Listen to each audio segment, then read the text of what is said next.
नमस्कार, मैं हूं निकिता और आप देख रहे हैं सत्यहिंदी.com। चलिए एक नजर डालते हैं अब तक की सुर्खियों पर। पहलगाम आतंकी हमले को लेकर उद्धव ठाकरे गुट के सांसद संजय राउत का कहना है कि बदला तो हमारी इंडियन आर्मी ले लेगी, लेकिन एक्शन गृह मंत्रालय पे भी लिया जाना चाहिए। संजय राउत ने पहलगाम हमले पर केंद्र सरकार की जवाबदेही बताते हुए कहा कि आर्मी तो कश्मीर में है, फिर भी पहलगाम हमला हुआ। आर्मी के ऊपर छोड़कर आप जिम्मेदारी से नहीं भाग सकते। अगर बदला लेना है और असली श्रद्धांजलि देनी है तो गृह मंत्रालय पर एक्शन लिया जाना चाहिए। इंटेलिजेंस क्यों फेल हुआ और आप क्या कर रहे थे? अगर सरकार किसी और की होती और हम में से कोई गृह मंत्री होता तो बीजेपी पूरे देश में हंगामा कर देती। संजय राउत ने पत्रकारों से बात करते हुए कहा कि आर्मी को फ्री हैंड देना कोई बड़ी बात नहीं है। कल ही हमने देखा कि फ्रांस से 60,000 करोड़ की राफेल खरीदी हुई है। पीएम मोदी को इंडियन आर्मी को फ्री हैंड देना चाहिए। आर्मी है इसलिए कश्मीर भारत में है। हम राजनीति नहीं करना चाहते। पहलगाम आतंकी हमले पर हम सरकार का समर्थन कर रहे हैं। हालांकि सरकार ने जो अपराध किया है हम उसका समर्थन नहीं करते। जब युद्ध होगा तो हम उसका समर्थन करेंगे।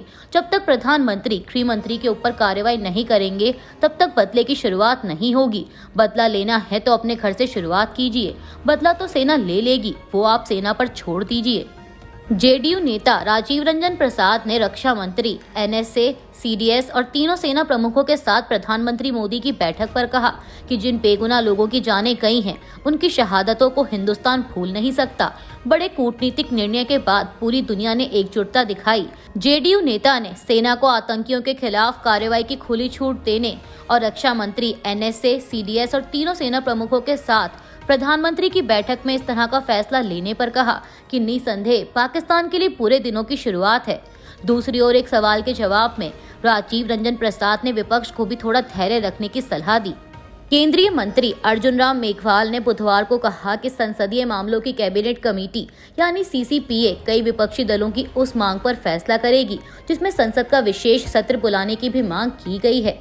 समाचार एजेंसी एएनआई से बात करते हुए अर्जुन राम मेघवाल ने कहा कि पहलगाम हमले पर संसद में चर्चा करने के लिए विपक्ष के कई पत्र उन्हें मिले हैं। केंद्रीय मंत्री ने कहा कि हमें इस संबंध में कई पत्र मिले हैं। पहलगाम हमले को लेकर संसद के विशेष सत्र की कांग्रेस समेत कई विपक्षी दलों की मांग पर सीसीपीए में विचार होगा और सीसीपीए में जो भी फैसला होगा उसके बारे में सभी को जानकारी दे दी जाएगी। आंध्र प्रदेश कांग्रेस कमेटी की अध्यक्ष वाईएस शर्मिला ने आरोप लगाया है कि उन्हें हाउस अरेस्ट कर लिया गया है। वाईएस शर्मिला ने एक्स पर आंध्र प्रदेश के मुख्यमंत्री एन चंद्रबाबू नायडू से सवाल करते हुए एक पोस्ट किया। उन्होंने लिखा कि मुझे विजयवाड़ा में अपने विला में नजरबंद क्यों किया गया है, किस कारण से, आंध्र प्रदेश के लोगों को बताएं। उन्होंने सवाल किया कि क्या प्रदेश कांग्रेस कमेटी के ऑफिस जाना भी अब अपराध है? आप हमारे संवैधानिक अधिकारों को कम करने की कोशिश क्यों कर रहे हैं? आपकी सरकार किससे डरती है? बता दें कि वाईएस शर्मिला आंध्र प्रदेश के पूर्व मुख्यमंत्री वाईएस राजशेखर रेड्डी की बेटी हैं और वाईएसआर कांग्रेस पार्टी के अध्यक्ष और आंध्र प्रदेश के पूर्व मुख्यमंत्री वाईएस जगन मोहन रेड्डी की बहन हैं। शर्मिला पिछले साल कांग्रेस में शामिल हुई थीं और उन्होंने अपनी पार्टी वाईएसआर तेलंगाना पार्टी का कांग्रेस में विलय कर दिया था। समाचार एजेंसी एएनआई की एक रिपोर्ट के मुताबिक भ्रष्टाचार निरोधक ब्यूरो ने आम आदमी पार्टी नेता और दिल्ली के पूर्व उप मुख्यमंत्री मनीष सिसोदिया, दिल्ली के पूर्व पीडब्ल्यूडी मंत्री सत्येंद्र जैन के खिलाफ अत्यधिक लागत पर कक्षाओं के निर्माण में भ्रष्टाचार के संबंध में मामला दर्ज किया है। रिपोर्ट के मुताबिक दिल्ली में आम आदमी पार्टी के शासनकाल के दौरान 12,748 कक्षाओं भवनों के निर्माण में 2,000 करोड़ रुपए का भारी घोटाला सामने आया है। सक्षम प्राधिकारी से धारा 17A पीओसी अधिनियम के तहत अनुमति मिलने के बाद मामला दर्ज किया गया। मुंबई की एक अदालत ने कैनरा बैंक के नेतृत्व वाले कंसोर्टियम द्वारा लगभग 55 करोड़ रुपए के ऋण धोखाधड़ी मामले में हीरा कारोबारी मेहुल चौकसी के खिलाफ गैर जमानती वारंट जारी किया है। करोड़ों डॉलर के पंजाब नेशनल बैंक धोखाधड़ी के मुख्य आरोपी चौकसी को भारतीय जांच एजेंसियों द्वारा प्रत्यर्पण अनुरोध के बाद 12 अप्रैल को बेल्जियम में गिरफ्तार किया गया था। उसके खिलाफ गैर जमानती वारंट हाल ही में अतिरिक्त मुख्य न्यायिक मजिस्ट्रेट आरबी ठाकुर द्वारा जारी किया गया। जम्मू कश्मीर के पहलगाम में हुए आतंकी हमले के बाद विदेश मंत्री एस जयशंकर ने संयुक्त राष्ट्र सुरक्षा परिषद के 7 अस्थायी सदस्य देशों के विदेश मंत्रियों से सोमवार को बात की।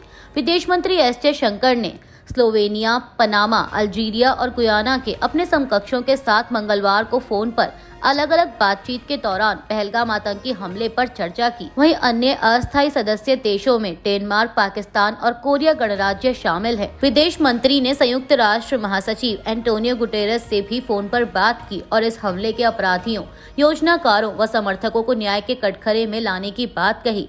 जयशंकर ने गुटेरेस के साथ बातचीत के बाद सोशल मीडिया पर लिखा कि पहलगाम में हुए आतंकी हमले की स्पष्ट निंदा करने के लिए उनकी सराहना करता हूं। उन्होंने कहा कि भारत इस बात के लिए कृत संकल्प है कि इस हमले के अपराधियों, योजनाकारों व समर्थकों को न्याय के कटघरे में लाया जाए। 30 अप्रैल को पाकिस्तानी सैनिकों ने जम्मू कश्मीर के 4 सीमावर्ती जिलों में कई सेक्टरों में नियंत्रण रेखा और अंतर्राष्ट्रीय सीमा पर बिना उकसावे के गोलीबारी की, जिसके बाद भारतीय बलों ने भी प्रभावी ढंग से इसका जवाब दिया। पीटीआई के मुताबिक अधिकारियों ने बुधवार को यह जानकारी दी। जम्मू जिले में अंतर्राष्ट्रीय सीमा पर परकवाल सेक्टर और राजौरी जिले के सुंदरपनी और नौशेरा सेक्टरों से छोटे हथियारों से गोलीबारी की खबर मिली। बता दें कि 22 अप्रैल को पहलगाम में हुए आतंकी हमले के बाद नई दिल्ली और इस्लामाबाद के मध्य बढ़े तनाव के बीच नियंत्रण रेखा पर यह लगातार छठी बार पाकिस्तान ने संघर्ष विराम का उल्लंघन किया है।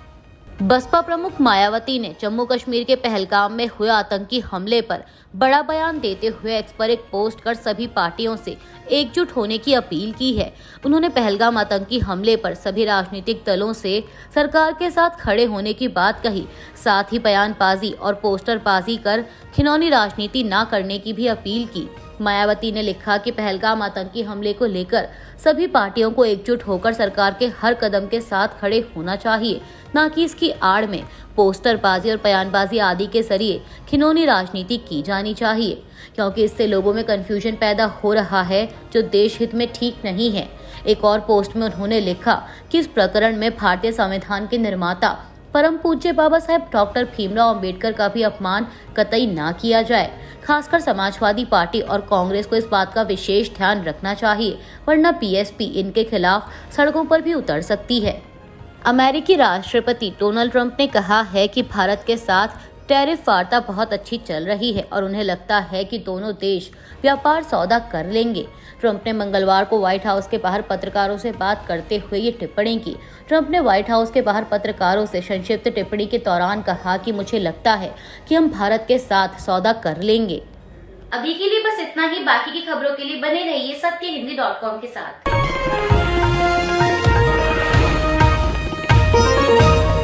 Copyright disclaimer under Section 107 of the Copyright Act 1976. Allowance is made for fair use for purposes such as criticism, comment, news reporting, scholarship, and research. Fair use is a use permitted by copyright statute that might otherwise be infringing.